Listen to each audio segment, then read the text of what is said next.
अब कांग्रेस की दूसरी लिस्ट भी सामने आ चुकी है और सबको एक ही बात लग रही थी कि क्या हरीश रावत चुनाव लड़ेंगे तो कहां से लड़ेंगे, ये भी बात साफ हो गई है। उत्तराखंड विधानसभा चुनाव को लेकर हर एक पार्टी अपने मजबूत से मजबूत प्रत्याशियों को मैदान में उतारने की तैयारी में थी और वहीं इसी बीच कांग्रेस की ओर से प्रत्याशियों की दूसरी लिस्ट जारी हो चुकी है। उस लिस्ट में किस किस के नाम है और कहां से कौन चुनाव लड़ रहा है, जानते हैं।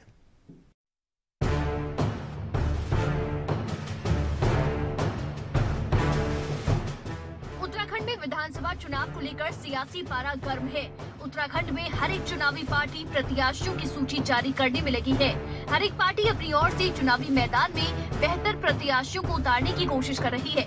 इसी कश्मकश के बीच उत्तराखंड में कांग्रेस प्रत्याशियों की दूसरी सूची जारी हुई है। कांग्रेस पार्टी की दूसरी सूची में 11 उम्मीदवारों के नाम शामिल हैं। उत्तराखंड के पूर्व सीएम हरीश रावत का नाम भी लिस्ट में शामिल किया गया है। कांग्रेस के वरिष्ठ नेता हरीश रावत रामनगर सीट से चुनाव लड़ेंगे। लैंसडाउन से अनुकृति गुसाई रावत चुनाव लड़ेंगी। देहरादून कैंट से सूर्यकांत धसमाना चुनाव लड़ेंगे।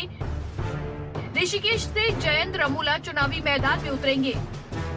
डोईवाला से मोहित पुनियाल चुनाव लड़ेंगे। ज्वालापुर से बरखा रानी चुनाव लड़ेंगी। झबरेड़ा से वीरेंद्र जत्ती चुनाव लड़ेंगे। कानपुर से सुभाष कुमार चुनाव लड़ेंगे। लक्सर से अंतरिक्ष सैनी चुनाव लड़ेंगे। कालाढूंगी से डॉक्टर महेंद्र पाल चुनाव लड़ेंगे। लालकुआं से संध्या डालाकोटी चुनाव लड़ेंगे। इससे पहले कांग्रेस ने 53 प्रत्याशियों की पहली लिस्ट जारी की थी। इस लिस्ट में हरीश रावत का नाम नहीं था, जिसके बाद कई तरह के कयास लगाए जा रहे थे। हालांकि अब हरीश रावत को कांग्रेस ने रामनगर से चुनावी मैदान में उतारने का फैसला लिया है। हाल ही में बीजेपी से अलग हुए हरक सिंह रावत का नाम अभी तक किसी भी सीट के लिए ऐलान नहीं हुआ है। फिलहाल कांग्रेस ने बाकी के 17 में से 11 सीटों पर प्रत्याशियों के नामों की घोषणा कर दी है। फिलहाल उत्तराखंड चुनाव को लेकर 6 नामों का ऐलान होना अभी भी बाकी है।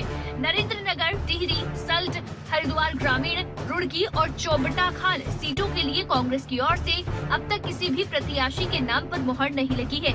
वहीं आपको बता दें, उत्तराखंड में 14 फरवरी को एक ही चरण में 70 सदस्यीय विधानसभा का चुनाव होना है। विधानसभा चुनाव के नतीजे 10 मार्च को आएंगे। फिलहाल कांग्रेस की ओर से 2 लिस्टें जारी हो चुकी हैं। देखना यही होगा कि बाकी की 6 सीटों पर आलाकमान की ओर से किसे उतारा जाएगा।